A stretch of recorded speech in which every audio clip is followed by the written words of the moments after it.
नमस्कार सब सुनने वालों। आज की जो स्टोरी है, क्षमा कीजिए उस जगह का नाम और उन लोगों के नाम मैं आपको नहीं बता सकती। तो आगे कहानी शुरुआत करते हैं। ये भूतिया कहानी एक छोटे से गांव में की है। उस दिन रविवार था और सोमवार को एक शादी थी। सोमवार को जो शादी थी, इसी तरह रविवार को हल्दी कार्यक्रम था। तो उस दिन रविवार को क्या हुआ, उसमें जो ये शराब पीने वाला शराबी था वो एकदम से मर गया।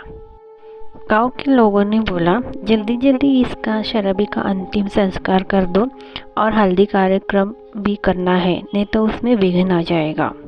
ये शराबी आदमी बहुत शराबी था और दारू वगैरह बहुत पीकर उसमें उसका लीवर भी खराब हो गया था, उसको पीलिया भी हो गया था, इसलिए वो मर गया। सुबह जो वो शराबी आदमी मर गया था तो उसके जो रिलेटिव से आने में काफ़ी देर लगी, 5 बज गई। तो 6 बजे उसका अंतिम संस्कार गांव के लोगों ने कर दिया। बाद में 6 बजे वापस घर में आके गांव के लोगों ने नहा धोकर वो फ्रेश हो गए। 2 घंटे बाद हल्दी कार्यक्रम था, तो 2 घंटे के लिए उन लोगों ने रेस्ट लिया और हल्दी कार्यक्रम के लिए फ्रेश होके तैयार हो गए। थोड़ी ही देर बाद जो लोग गांव के लोग बैठे थे हल्दी देख रहे थे और थोड़े लोगों ने चर्चा चल गई, कौन जाएगा उस शराबी आदमी के को जलाने को। पूरी तरह से वो लाश नहीं जली, कौन जाएगा कौन जाएगा। तभी एक जो शूरवीर आदमी था, तो किसी से नहीं डरता था, बहुत ही धाड़सी आदमी था। वो आके बोला, जो करीब 40-45 का था, वो आके बोला क्या हुआ, मैं जाऊंगा और पूरा लाश में जला के आऊँगा। मगर आपको कैसे पता कि वो लाश आधी जली है पूरी नहीं जली। तो उनमें से एक आदमी ने कहा किसी का वहाँ से फ़ोन आया था, शायद वो जो ग्रेवयार्ड में स्मशान में जो सफाई कर्मचारी है उसने हमको फ़ोन किया था। तो उसने हमको कहा कि वो लाश आधा जला है, कोई आके उसे पूरा जला दे। वो जो निडर आदमी था वो बोला ठीक है मैं चला जाता हूँ, आप हल्दी कार्यक्रम के लिए सब गांव के लोग यहाँ पे रुक जाइए। जो बहुत ही शूरवीर आदमी था, जो धाड़सी आदमी था, वो स्मशान की ओर चलता गया और थोड़ी दारू भी पी ली कि उसे डर ना लगे। दारू उसने ज़्यादा नहीं पी, उसको होश था, वो चलता जा रहा था। उस स्मशान से एक 100 फीट दूर होंगे तो वो जो जल रहा था आधी लाश, उसे वहाँ से ही दिख रही थी और थोड़ी थोड़ी जल रही थी, मगर पूरी नहीं जल रही थी। मगर उस चिता के बाजू में उसे एक आदमी बैठा हुआ दिखा। तो ये धाड़सी आदमी ने सोचा शायद यही वो आदमी है, सफाई कर्मचारी जिसने हमको फ़ोन लगाया था लाश के बारे में। तो धाड़सी आदमी आगे की ओर चलता गया और देखा ये तो आदमी वो सफाई कर्मचारी नहीं है।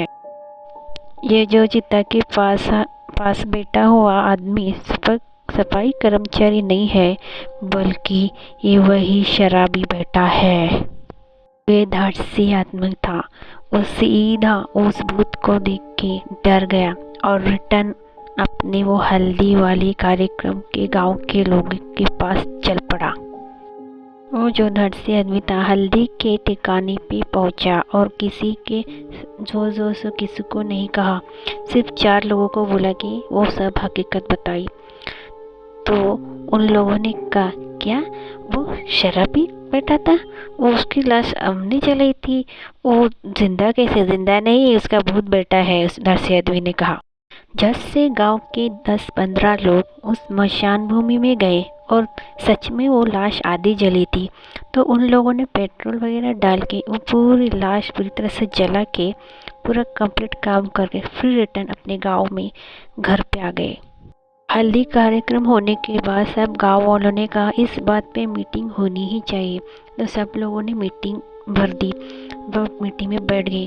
तो जो धाड़सी आदमी था उसने सब लोगों को पूछा, बोलो करेक्टली तुम्हें स्मशान भूमि से किसने फ़ोन किया था और किसको फ़ोन किया था। उस धाड़सी आदमी ने सब गाँव के लोगों को एक एक करके पूछा किसको फ़ोन था, किसको फ़ोन आया था, किसी ने भी बोला हमको तो किसी को भी फ़ोन नहीं था। तो धड़ से आदमी बोला, जब मैं उस दिन तुम्हारा सब लोगों की बात सुनकर आया था तो किसी ने मुझे ही बोला था ना, फ़ोन आया था तुम जाओ स्मशान भूमि में, वो आदमी कहाँ है।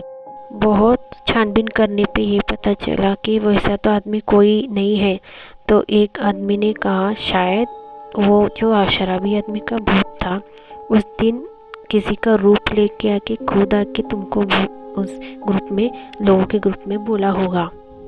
अपनी आधी जली हुई लाश के बारे में वो किसी का रूप लेके आके वो शराबी ने ही बोला होगा। डर से आदमी उस दिन रुका नहीं। उसने 2-3 बार लगातार हर एक आदमी जो गांव में था हर एक से पूछा, तुमने फ़ोन किया था, तुमने फ़ोन किया। सब लोगों ने कहा किसी ने फ़ोन नहीं किया था, हमने तो फ़ोन नहीं किया। तब ऐसा सच में तय हो गया कि वही भूत आया था अपनी लाश को पूरा जलाने के लिए, बोलने के लिए। तो ऐसी भूतिया खतरनाक घटना एक गांव में घटी हुई थी। कैसी लगी ज़रूर बताएं। अगले वीडियो में मिलेंगे, तब तक के लिए धन्यवाद।